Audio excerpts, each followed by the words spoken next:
ఆంధ్రప్రదేశ్లో ఈరోజు ఎస్మా చట్టాన్ని తీసుకొస్తూ ప్రభుత్వం జీవో విడుదల చేసింది.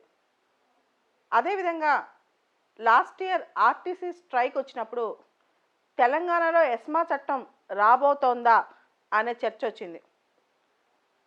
అసలు ఈ ఎస్మా ఏంటి? ఎక్కడి నుంచి ఈ చట్టాలు వస్తాయి? ఎవరెవరు ఎస్మా గురించి చేయొచ్చు? ఒకసారి చూద్దాం.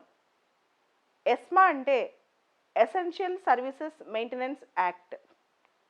మనకి కాన్స్టిట్యూషన్లో 7th షెడ్యూల్లో 3 లిస్టులు ఉంటాయి.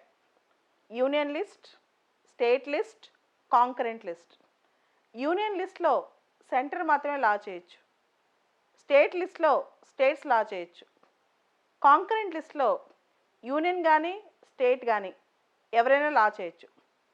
ఎసెన్షియల్ సర్వీసెస్ మెయింటెనెన్స్ సంబంధించి లా చేసే హక్కు సెంటర్కి ఉంది, స్టేట్స్కి ఉంది. దానికి అనుగుణంగా ఎస్మా చట్టం, essential services maintenance act central లెవెల్లో 1968లో వచ్చింది. అదేవిధంగా స్టేట్స్ కూడా చేసుకోవచ్చు అనమాట, రాష్ట్రాలు కూడా. ఉమ్మడి ఆంధ్రప్రదేశ్ ఎస్మా చట్టం, ఎసెన్షియల్ సర్వీసెస్ మెయింటెనెన్స్ యాక్ట్ 1971లో వచ్చింది. దీన్ని బేస్ చేసుకుని ఈరోజు ఆంధ్రప్రదేశ్ ప్రభుత్వం హెల్త్ సిబ్బంది, వైద్య సిబ్బంది అంటే డాక్టర్స్ కానీ, నర్సెస్ కానీ, శానిటేషన్ హెల్త్లో పనిచేసే వాళ్ళు కానీ, అంబులెన్స్ కానీ, ఎక్విప్మెంట్ సర్వీసెస్ కానీ ఖచ్చితంగా 6 నెలల వరకు ఎవ్వరూ ఆగకూడదు అని చెప్పారనమాట. ఇక్కడ ఇంకొక పాయింట్ అర్థం చేసుకోవాలి. Right to strike for a government servant is not a fundamental right. ఒక గవర్నమెంట్ సర్వెంట్కి రైట్ టు స్ట్రైక్ అనేది ఫండమెంటల్ రైట్ కాదు. కానీ జనరల్గా గవర్నమెంట్ రైల్వే ఎంప్లాయీ స్ట్రైక్ అనో, బ్యాంక్ ఎంప్లాయీ స్ట్రైక్ అనో మనం వింటుంటాం. జనరల్గా గవర్నమెంట్ ప్రతి స్ట్రైక్లో ఎస్మా చట్టం తీసుకురాదు. కొంతవరకు గవర్నమెంట్ కూడా జెన్యూన్ డిమాండ్స్కి స్పేస్ ఇస్తుంది అనమాట. ఒక్కొక్క సందర్భంలో దేశం మొత్తం రైల్వేలు నిలుపుతనైనప్పుడు, దేశం మొత్తం ట్రాన్స్పోర్ట్ ఆగిపోయినప్పుడు, దేశం మొత్తం బ్యాంకింగ్ వ్యవస్థ ఆగిపోయినప్పుడు, దేశం మొత్తం టెలికమ్యూనికేషన్స్ ఆగిపోయినప్పుడు ఈ ఎస్మా చట్టాన్ని తీసుకురావచ్చు. లేదా ఆ రాష్ట్ర ప్రభుత్వాలు ఆ రాష్ట్రంలో తీసుకురావచ్చు. అండ్ ఎస్మా చట్టం అంటే కేవలం ప్రభుత్వ పనులకే కాదు, ప్రైవేట్ ఆఫీసెస్ కూడా తేవచ్చు. ఇప్పుడు ఆంధ్రాలో తీసుకొచ్చిన ఎస్మా చట్టం గవర్నమెంట్ హాస్పిటల్స్కే కాదు, ప్రైవేట్ హాస్పిటల్స్ కూడా. అంటే నేను ఇంకా ఈ ఉద్యోగం చేయను, వైద్య సేవలు అందించలేనని చెప్పి ఎవరు చెప్పకూడదు. అదేవిధంగా ఎస్మా చట్టం అమల్లో ఉన్నప్పుడు గవర్నమెంట్ ఓవర్ టైం డ్యూటీ అడిగినా చేయాల్సి వస్తుంది.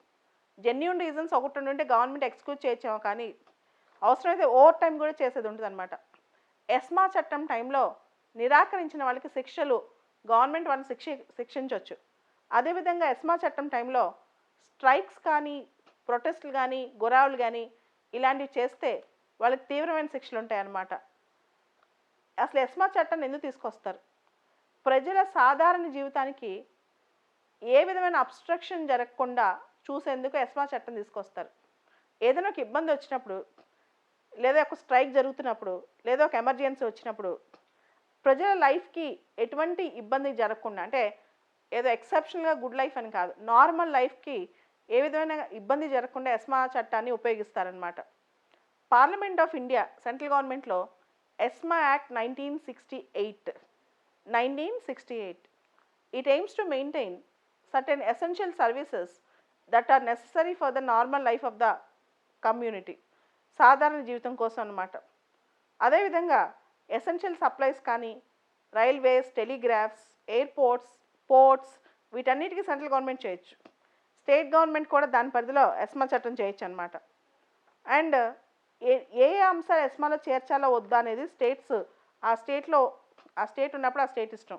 ఉదాహరణకి ఆంధ్రాలో health, sanitation, medical equipment, government hospitals, private hospitals ఇవన్నీ చేర్చారనమాట. అండ్ కాంకరెంట్ లిస్ట్లో ఉంది కాబట్టి ఇది సెంట్రల్, స్టేట్ రెండు దీనిలో చట్టాలు చేయొచ్చు. అండ్ ఎసెన్షియల్ సర్వీసెస్ అనే దానికి నిర్వచనం పూర్తి స్థాయిలో ఎక్కడా లేదు. ఒక్కొక్క స్టేట్ని బట్టి, ఒక్కొక్క అవసరాన్ని బట్టి ఎసెన్షియల్ సర్వీస్ అనేది మారుతూ ఉండొచ్చు. ఎసెన్షియల్ సర్వీస్ అనేది నిర్వచనం ఎగ్జాక్ట్గా వాటర్ ప్రూఫ్గా ఉండదు అనమాట. అవసరాన్ని బట్టి, పరిస్థితిని బట్టి ఏదైనా ఎసెన్షియల్ సర్వీస్లో చేర్చొచ్చు. ఇది ESMA, essential services maintenance act. చాలామంది ఎస్మాని తీసుకొచ్చారు, ఎస్మా చట్టం వస్తుందంటారు. ఇదే ఎసెన్షియల్ సర్వీసెస్ మెయింటెనెన్స్ యాక్ట్ అనమాట.